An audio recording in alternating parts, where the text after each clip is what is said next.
Everyone, my name is Yaman, and I provide daily updates on Tesla, markets, and technology. Let's get started. Markets are down today. Dow Jones is down 0.8%. NASDAQ is up 0.5%. S&P 500 is down 2.2%.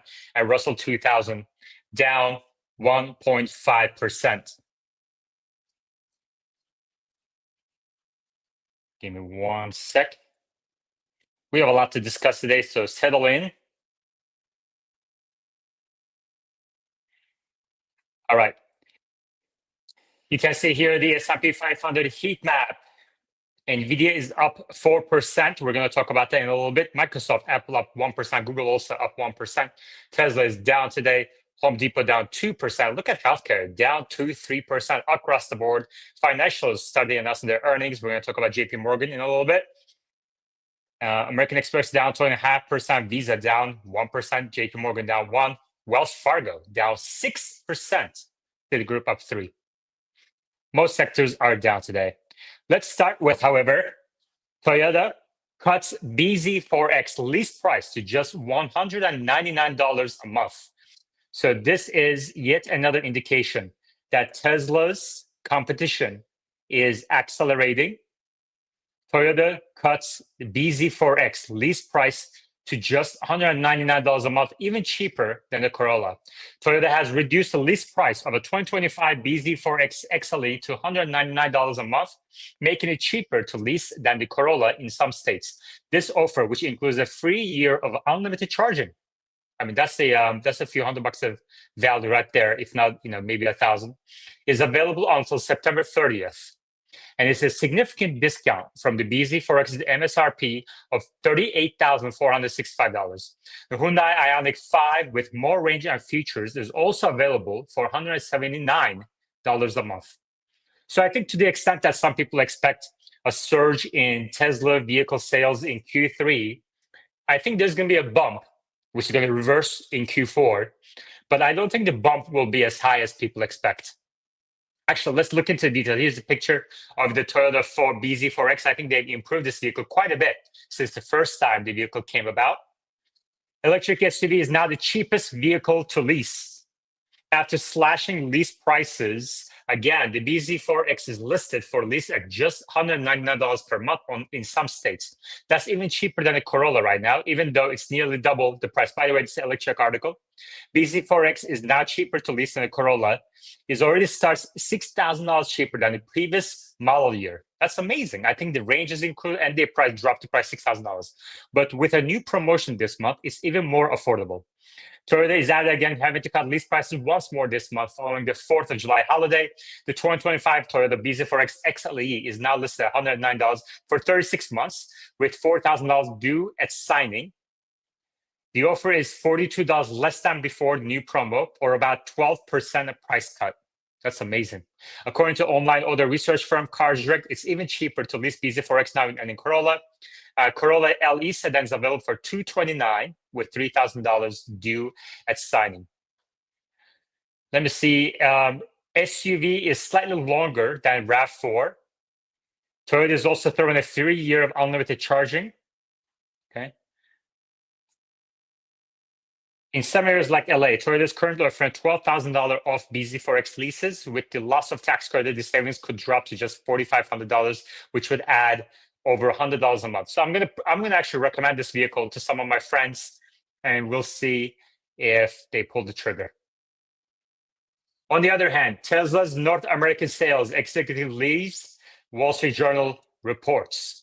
Tesla's top sales executive in North America, Troy Jones, has left the EV maker in the latest senior departure at the company. I mean, it's almost like one executive a week is leaving now. The Wall Street Journal reported on Tuesday, citing people familiar with the matter. The vice president of sales, service, and delivery in North America, Tesla's biggest market, Jones has been with the company for 15 years. Tesla and Jones did not immediately respond. Shares of Tesla fell more than 1% following the report. The reported exit comes at a time when Tesla is grappling with flagging sales as demand in Europe and North America crumble amid Tesla's aging vehicle lineup and increased competition from rivals offering more affordable alternatives. Tesla has seen a wave of high-level executive departures since early last year, including key figures like CEO Elon Musk's confidant Omid Afshar, chief battery designer engineer Drew Baglino, and global public policy head Rohan Patel. The head of Tesla's Optimus humanoid robot team, Milan Kovac, announced he was leaving in June, and top battery executive Vinay Mehta did so in May. Their departures, along with others in legal and supply chain leadership, have raised questions about internal stability at the company as it navigates a sales slump and a shift to robotics and self-driving technology. I mean, Tesla has always had high turnover, but I don't think it's ever been as bad as it is in recent months. Now, on the other hand, global EV sales jumped 24% in June, though North American market struggles, research firm says. By the way, there's a comment from Gregor Barton that says it's a compromised car. It's a compromised car. I guess he's referring to the BZ4X. I would love to hear why. Why do you think Model Y or Model 3 is better than BZ4X when it costs $199 a month and comes with the Toyota service network that Tesla doesn't have, for example? And better brand value, obviously. Global EV sales jumped 24% in June, though North American market struggles. Global EV sales rose 24% in June, driven by strong growth in China and Europe. However, North American sales fell 1% due to reduced tax credits and slowing sales in Canada. Despite concerns, excuse me, despite concerns about the slowdown in China, increased subsidies are expected to boost sales in the second half of the year. Global sales of electric and plug-in hybrid vehicles jumped 24%. Again, this is electric and plug-in hybrid vehicles, 24% in June from a year ago. I think hybrid vehicles are really taking the lead here, but let's keep reading. As a switch to EV maintained momentum in China and Europe, market research firm said on Tuesday. Still, EV sales in the US were down 1% in the month. That's because of Tesla, and were struggled to pick up this year after President Trump's spending bill cut tax credits sooner than anticipated. The data manager, Charles Lester, said.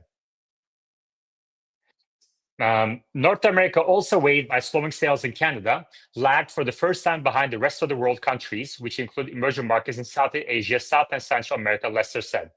Global automakers face a 25% import tariff in the US, the world's second largest market, causing many of them to withdraw their outlooks for 2025. We're going to talk about one of them later in this episode. The Europe incentives for retail and fleet buyers in key markets such as Germany and Spain, alongside the growing availability for cheap EVs, are expected to support EV car sales through the second half of this year. While some of the most successful EVs in the small vehicle segment are produced by European car makers such as VW and Renault, those by Chinese brands including BYD are taking up market share in the continent and driving growth in emerging markets, Lester said. Yeah, I mean, BYD and Chinese automakers are really eating other automakers' lunch across the world, except for US, where they're not allowed to compete. Global sales of battery electric vehicles and plug-in hybrids rose to 1.8 million units in June. Sales in China jumped 28% from the same month last year. So sales in China jumped 28%, but Tesla China sales are down year to date, year over year. Europe posted a 23% increase to about 390,000 units, while North American sales fell 9% to over 140,000. Sales in the rest of the world surged 43% to exceed 140,000 vehicles. There's been reports over the last few months of a slowdown potentially in China due to subsidies running out of subsidies, but overall, we'd expect in the second half for more subsidy amounts to be available, leading to a big boost in volumes towards the end of the year, he added.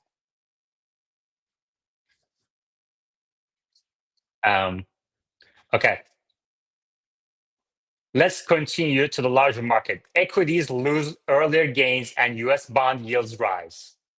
MSCI's global equities index slipped on Tuesday after touching a record high, while US Treasury yields hit their highest in more than a month as investors digested a slight rise in US inflation. I don't know if it's a slight rise, and moderated positive quarterly results from big banks. We're going to dig into the inflation numbers. The latest economic data that showed US consumer prices increased 0.3% in June, in line with forecasts, but the largest gain since January. Prices rose across goods from coffee to audio equipment to home furnishings in what economists saw as evidence that Trump administration's increasing import taxes are being passed through to customers, like we discussed for months and months and months. The tariffs weren't going to hit in April or May. They're going to start hitting in June. And that's exactly what we saw today. And I think it's going to accelerate in the next couple of months here. So I don't think this is the peak in inflation.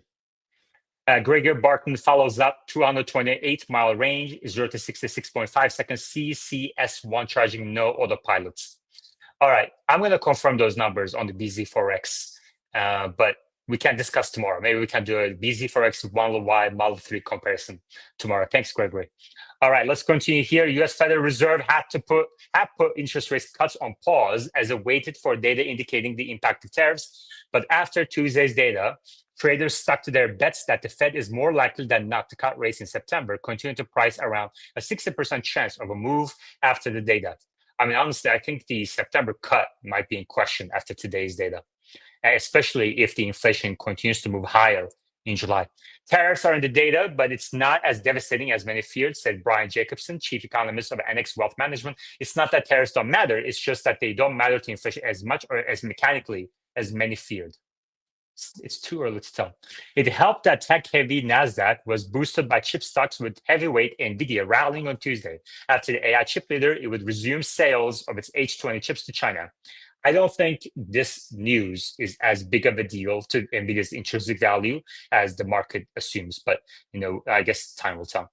MSCI's gauge of stocks across the globe fell 0.1%. Who cares? Also on Tuesday, investors processed results from JP Morgan and Citigroup that beat expectations, but were met with a mixed market response.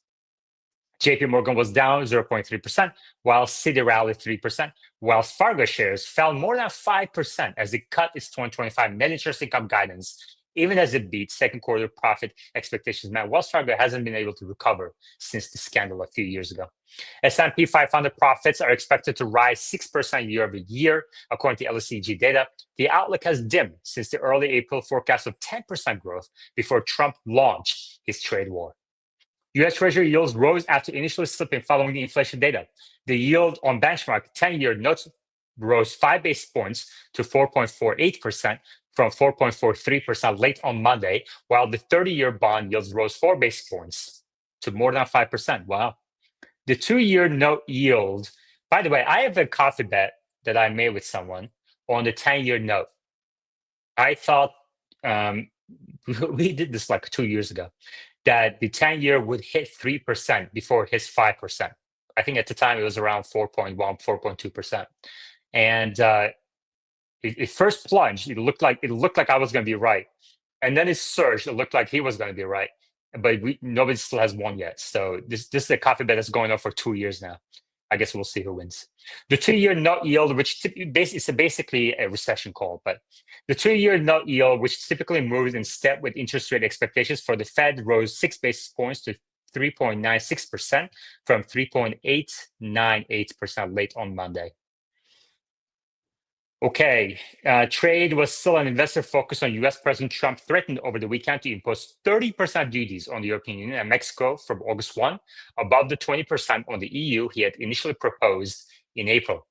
However, Trump said on Monday he was open to further negotiations before the tariffs kick in. Japan is also reportedly trying to schedule high-level talks with the U.S. this Friday. Polls in Japan showed that the ruling coalition may lose its majority in the upper house in the upcoming election to opponents who advocate more spending. This shook up Japan's government bond market and spilled to other markets earlier. In currencies, the dollar reached a 15-week high against the Japanese yen, strengthening 0.8% to 149 yen. The dollar index measures the U.S. dollar against the basket of currencies, including the yen and the euro, rose 0.5% to 98.57. Oil prices were lower on Tuesday after Trump's for Russia to end Ukraine war and avoid sanctions ease immediately. Supply concerns. I think oil prices are headed higher too, which is a problem for inflation in Q4. All right, man, this is a long article. We have more to go. This is going to be a long episode. U.S. consumer prices pick up in June. Underlying inflation is still tame. See, I don't think this is true. I think this is a wrong headline. The core inflation was 2.93% year over year. So I don't know how that's a tame inflation. It's rising. Let's dig in. U.S. consumer price increased by the most in 5 months in June amid higher costs for some goods, suggesting tariffs were starting to have an impact on inflation and potentially keeping the Fed on the sidelines until September. Despite the pickup in CPI reported by the Labor Department on Tuesday, underlying inflation remained moderate last month, with prices for new and so this is the only thing. Prices of new and used cars dropped in June. And without that, it would have been even higher. So it's already high. It's rising. Despite this, I think this is a temporary drop in vehicle prices because there was a pause in the tariffs that was implemented. So I think that, and there's also like a 3-month inventory on dealership lots and everything. So I think in July, we're going to start seeing the impact of tariffs in the automotive industry. So, I think this is a premature call here by Reuters. Services like airline fares, as well as hotel and motel rooms, were also cheaper in Jeddah, not by much. Softening demand and consumers hunkered down is limiting price increases for these services, a trend that, if sustained, could ease concerns on broad-based rising inflation pressures. I think demand for hotels is down a little bit, but flights, I think the business flights are still business purpose flights are still pretty solid. And I think kind of pleasure travel flights are a little down, but not by much. While today's CPI release shows some early signs of tariff impact, on the whole, underlying inflation remained muted. At Kay Hay, global co-head of fixed income and liquidity solutions at Goldman Sachs Asset Management. Price pressures, however, are expected to strengthen over the summer, and July, August CPI reports will be important hurdles to clear. Yeah. For the time being, the Fed remains in wait-and-see mode. CPI increased 0.3% last month after a jump 0.1 in May. This is superficial. That gain was largest since January, as the gasoline prices rebounded 1.0% after 4 straight monthly declines. Yeah. Food prices rose 0.3%, matching the increase in May. Grocery store prices also advanced 0.3%, lifted by a 1.4% increase in the cost of non-alcoholic beverages and 2.2% jump in coffee prices. Fruits and vegetables caused 0.9% more, while beef prices jumped 2%. I think there's a problem with the meat prices. I think that's a driver of inflation in the last few months. But eggs were 7% cheaper as an avian flu outbreak abated. The cost of food consumed away from home rose 0.4%. In the 12 months through June, the CPI advanced 2.7% after rising 2.4% in May. And that's, by the way, 2.7% with a massive drop in energy prices in the year-over-year period. So if it wasn't for energy prices, I think inflation still is pretty elevated. Economists polled by Reuters had forecast CPI would climb 0.3 and rise 2.6%. So year-over-year basis, slightly higher than expected. The Fed tracks different inflation measures for its 2% target. Central bank is expected to leave benchmark overnight interest rates in the 4.25%, 4.5% range at a policy meeting later this month. Minutes of the central bank's June 17-18 meeting, which were published last week, showed only a couple of officials said they felt rates could fall as soon as the July meeting. So we might get a dissent, 1 or 2 dissents. It's a maybe, but I don't think today's inflation report is as beneficial to that side of the story. CPI inflation readings came in on the low side in February through May, leading to demands by President Trump for the U.S. Central Bank to lower borrowing costs. Economists said, Economists said inflation has been slow to respond to the sweeping import duties Trump announced in April because businesses were still selling stock accumulated before the tariffs came effect. Exactly. Trump last week announced higher tariffs would come into effect on August 1 for imports from a range of countries, including Mexico, Japan, Canada, and Brazil, and the European Union, raising the effective tariff rate. Economists expect higher goods prices to prevail through the summer, excluding the volatile food and energy components. The CPI rose 0.2% in June after edging up 0.1% in the prior month. In the 12 months through June, the so-called core CPI inflation increased 2.9% after rising 2.8% for 3 straight months. So the idea, I see some Tesla bulls or other, on Twitter, other people talking about how inflation is done. I don't think it's even close.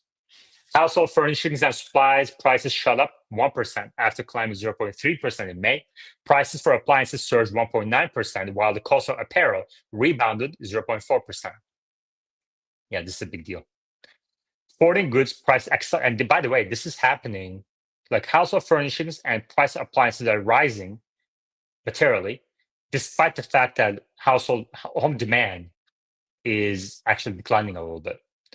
But they were partially offset by 0.7% decline in price of used cars and trucks. So this was a surprise. I don't think many people expected this, but I think it's temporary. New motor vehicles fell 0.3% for a second straight month. Core food prices rose 0.2% after being unchanged in May. OER and prime residence rose 0.3%, but the cost of hotel and motel rooms declined 3.6%. Just like I mentioned earlier, I think there's a bit of a dip in travel demand. Airline fares dipped 0.1%, which has two components: commercial and like business and pleasure. The cost of services, excluding energy services, increased 0.3% after gaining 0.2% in May. Goldman Sachs forecasting, who cares about Goldman Sachs? Okay. June inflation breakdown. Consumers feel the pinch with tariffs looming. I think we dug into this pretty well. Let me just do a quick read. Medical services increased 0.6% from May and are 3.4% higher than a year ago. I don't know how that's going to change, right? I think this is a sticky one. That category includes hospital services, which are 4% higher than a year ago, and nursing home care, which is up 5%. By the way, if you remember, we talked earlier in previous episodes how half of the jobs, about 60% of jobs are private. There's still a bit, in the last month at least, there was a big increase from public sector in terms of hiring, but half of the private jobs are healthcare. And so healthcare is really driving the economy right now, especially healthcare now is for seniors, baby boomers, spending at restaurants, some travel is what's driving the economy still. Prescription drug prices inched up 0.4% from May and 1.2% higher than last April. Over-the-counter drug prices slowed by 1% monthly and 1.7% year over year. Health insurance rose 3.4% compared to June 2024 and was up 0.6% monthly. Housing is slowing down quite a bit. Shelter costs remain the stickiest piece of inflation, rising 0. How is that sticky? 0.2% last month. I mean, that's kind of normal. They're up 3.8% from a year ago. Okay, but there are some signs that housing costs are cooling this year. A surge in multifamily construction in recent years has. Hold on a second. Okay. A surge in multifamily construction in recent years has helped keep asking rents relatively flat in much of the country for the past year, and home price appreciation is slowing from levels seen in recent years. Car prices, we talked about that. Gasoline industry, we talked about that. Nothing new there. Minus 23 minutes into it. Let's just read the summary on this one. June inflation data shows notably monthly increase on importing goods like appliances, sporting goods, and toys, indicating that importers are passing the higher tax on to consumers. While the overall yearly inflation rate rose to 2.7%, economists are close to monitor month-to-month changes. Okay. I want to read this article. Large U.S. banks say consumer finances are healthy despite tariffs. Now, why are their stocks down? U.S. banking giants said consumers remained in good shape even after U.S. President Donald Trump's tariff policy roiled markets, but executives warned of potential weakness ahead. The consumer basically seems to be fine, JP Morgan's CFO, Jeremy Barnum, said in a call with analysts. The bank set aside $2.85 billion for credit losses in the second quarter, roughly 6.5% less than a year earlier. Wow. JP Morgan Chase, Citigroup, and Wells Fargo posted second quarter profits that beat analyst forecasts, helped by a rebound in deal making and resilient consumer spending. Consumers and businesses remain strong as unemployment remains low and inflation remains in check. Credit card spending growth softened very slightly in the second quarter, but is still up year over year, Wells Fargo CEO said. Higher than expected repayments in auto loans and credit cards prompted Wells Fargo to reduce its charge-offs, ballsy, or debts that are unlikely to be recovered. The bank also reduced the amount of money set aside to cover potential loan losses. Still, executives also expressed concern about how consumers will weather the impact of higher tariffs on imported goods. U.S. consumer prices increased by most in 5 months in June. We talked about that. Citigroup and space spending will soften in the second half of the year. Interesting. Consumer health remains very strong, he said. We do anticipate further consumer spending cooling in the second half as tariff effects play through. The bank's credit costs rose to 2.9 billion in the second quarter, mainly from net credit losses in U.S. credit cards. So it's a bit of a mix. That's interesting though, because J.P. Morgan's stock is down, Citigroup is up. Obviously there's other factors in play, but interesting mix. Why Jamie Dimon thinks asset prices are elevated. JP Morgan is out with a big earnings beat, and CEO Jamie Dimon is voicing his support for the Fed Chair Powell and the very institution President Trump and his team are attacking. What I've seen the president say is he's not going to try to remove Jay Powell. Dimon told reporters on the call this morning, I think the independence of the Fed is absolutely critical, and not just for the current Fed chair, who I respect, Jay Powell, but the next Fed chair. Wells Fargo slashed its profit outlook after a weak second quarter, further cementing its status as a banking laggard. The CPI we talked about, oh my gosh, every single article is talking about CPI. On the aforementioned reported call, I asked Jamie Dimon why he thinks elevated asset prices are a significant risk, as outlined in his prepared remarks. I mean, seriously, you need look at it the other way around, Brian. What if they were not elevated? He said, I just see, asset prices are fairly well priced in the top 10% to 15%, however you measure them. And that credit spreads are also, in my view, a little unnatural low with all the potential exposures out there. And so the world is kind of pricing in a soft landing, and we've been in that soft landing very well. It's not necessarily that asset prices are unfair to the economic backdrop that we have today, but we know that there are risks on the horizon. Okay. All right. Nothing new there. NVIDIA stock eyes fresh record with AI chip makers set to resume sales in China after US ban. NVIDIA stock jumped more than 4% early trading on Tuesday after the AI chip maker said it was applying to resume sales of its H20 GPUs in China following a US ban that cost the company billions in lost sales. In a blog post late Monday, NVIDIA said it was filing the application, and the US government assured NVIDIA that licenses will be granted. The company said in that it hopes to start delivery soon. NVIDIA has repeatedly introduced, I think we know all this already. Skip that one. Renault lowers 2025 guidance, names Duncan Minto as interim CEO. Renault named its finance chief Duncan Minto as interim CEO on Tuesday and said it will step up cost-cutting measures after cutting its forecast for full-year operating margins following a worse-than-expected performance in June. Renault said it now aims to achieve a full-year operating margin of 6.5% compared with more than 7% previously announced. Okay. And aims for free cash flow 1 to 1.5 billion euros versus 2 billion euros previously. Impacted by a lower than anticipated performance in June, including volume slightly lower than expected, on the performance of the light commercial vehicle business in a sharply declining market in Europe. Interesting. Light commercial vehicle business. And the level of receivables impacted by billing timing differences. Okay.